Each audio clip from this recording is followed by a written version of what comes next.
جی عزیز دوستو، السلام علیکم۔ آپ دیکھ رہے ہیں اردو ادب لیکچرز، اور آج ہم بانو قدسیہ کے ایک نمائندہ ناول راجہ گدھ کے حوالے سے جو ہے وہ تنقیدی جائزہ آپ کے سامنے پیش کریں گے۔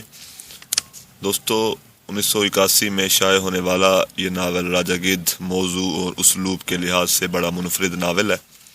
ناول میں بڑے منفرد سائنٹیفک انداز اور اچھوتے اسلوب کے تحت دراصل رزق حرام کے انسانی طبیعت پر پڑنے والے اثرات کا جائزہ لیا گیا ہے۔ محمد فرید احمد اپنے مقالے پاکستانی اردو ناولوں کا تنقیدی اور تجزیاتی مطالعہ میں اس ناول کے بارے میں لکھتے ہوئے کہتے ہیں، حقیقت میں یہ ایک نظریاتی ناول ہے جس کا موضوع رزق حرام اور عشق لا حاصل ہے۔ ناول کے اکثر کردار پڑھے لکھے ہیں، فلسفیانہ گفتگو کرتے ہیں۔ تمام کردار کسی نہ کسی طور سے فلسفیانہ گفتگو کرتے نظر آتے ہیں۔ بانو قدسیہ کے اسلوب میں انگریزی الفاظ کی بھرمار، ذہنی اور نفسیاتی کشمکش اور فلسفیانہ بحث واضح نظر آتی ہے، مگر تحریر کہیں بھی بوجھل پن کا شکار نہیں ہوتی۔ ان کی تحریر میں دلکشی جو ہے وہ واضح نظر آتی ہے۔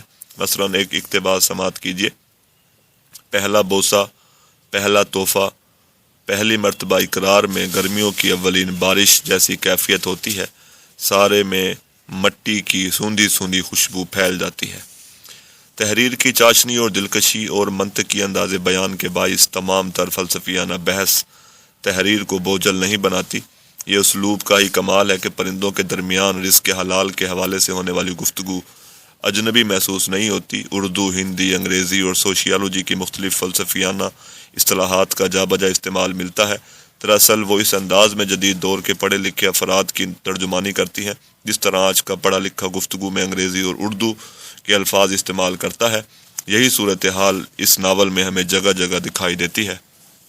ناول میں بڑے دلکش اور عام فہم انداز میں رزق حرام کی انسانی وجود اور نسلوں پر مرتب ہونے والے اثرات کو بیان کیا گیا ہے، اور مصنفہ کا خیال ہے کہ حرام مال سے جو انسانی جینز پرورش پاتے ہیں وہ آئندہ نسلوں تک اثرات منتقل کرتے ہیں۔ تو بانو قدسیہ کا یہ فلسفہ اردو اور انگریزی اسلوب کے خوبصورت امتزاج کی صورت میں ہمیں نظر آتا ہے۔ مثلاً ایک اقتباس سماعت کیجیے جس میں انہوں نے بڑی خوبصورتی سے انگریزی الفاظ کا استعمال بھی کیا ہے۔ مغرب کے پاس حرام حلال کا تصور نہیں ہے، اور میری تھیوری ہے کہ جس وقت حرام رزق جسم میں داخل ہوتا ہے وہ انسانی موروثوں جینز کو متاثر کرتا ہے۔ رزق حرام سے ایک خاص قسم کی میوٹیشن ہوتی ہے جو خطرناک ادویات، شراب اور تابکاری ریڈیشن سے بھی زیادہ مہلک ہے۔ اس ناول کا عنوان بھی اگر ہم دیکھیں تو یہ بھی بڑا علامتی سا عنوان ہے۔ ڈاکٹر وہاب اشرفی اپنی کتاب تاریخ ادب اردو میں لکھتے ہیں، گدھ ایک علامت ہے جو انسان کے حرص و ہوس کا استعارہ ہے۔ گدھ مردہ کھاتا ہے۔ انسان بھی حرام کی کمائی، رشوت خوری، دھوکہ اور فریب کی زندگی گزارتا ہے، گویا وہ بھی گدھ ہی کی زندگی بسر کرتا ہے۔ ناول کے کردار آفتاب، سیمی، قیوم، عابدہ، روشن اور امتل ہیں۔ یہ کردار ذہنی، مذہبی، اخلاقی، تعلیمی بحرانوں کا شکار ہیں۔ مذہب کو غیر ضروری شے سمجھتے رہتے ہیں، وقتی اور لمحاتی آسودگی کے پیچھے دوڑتے رہے اور عشق کے نام پر دھوکہ کھاتے رہے، اور ان تمام عوامل نے ان کرداروں کی زندگی کو ایک اندھے کنویں میں دھکیل دیا ہے۔ اسی وجہ سے ڈاکٹر انور سدید اس ناول کو کھوکھلے معاشرے کا ایک ناول قرار دیتے ہیں۔ ناول کی کہانی بڑی سیدھی سادی ہے، اور ناول کا آغاز جو ہے وہ ایک کلاس روم سے ہوتا ہے جہاں مشہور، ذہین اور نوجوان پروفیسر سہیل جو ہے وہ لیکچر دے رہا ہوتا ہے۔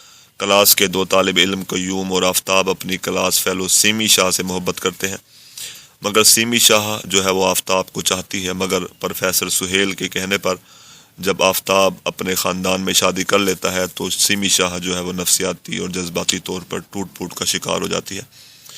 تو قیوم اس موقع کا فائدہ اٹھاتا ہے اور اس کے یعنی سیمی شاہ کو جذباتی نفسیاتی طور پر سہارا دینے کی اور سمیٹنے کی کوشش کرتا ہے، اور اس کے ساتھ غلط جنسی تعلقات جو ہے وہ استوار کر لیتا ہے، اور سیمی شدید نفسیاتی جو ہے وہ کیفیات کا شکار ہو کر بیماری کا شکار ہو جاتی ہے اور خودکشی کر لیتی ہے، مگر مرنے سے قبل وہ قیوم کو یہ بتا جاتی ہے کہ وہ تو اسی وقت مر گئی تھی جب آفتاب کی شادی ہوئی تھی۔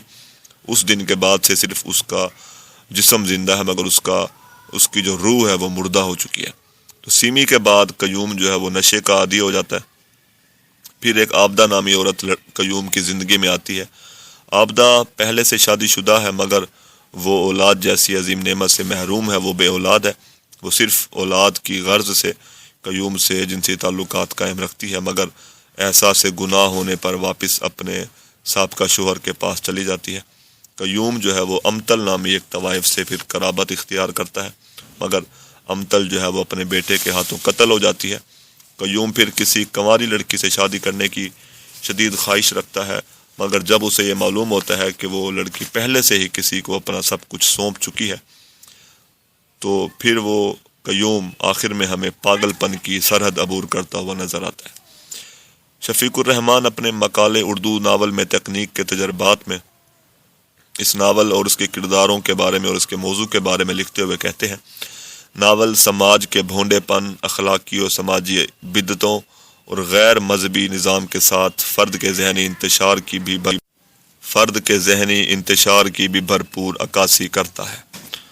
ویڈیو پسند آئی ہو تو لائک کریں، چینل کو سبسکرائب کریں۔ ملتے ہیں نئی ویڈیو میں، تب تک کے لیے اللہ حافظ۔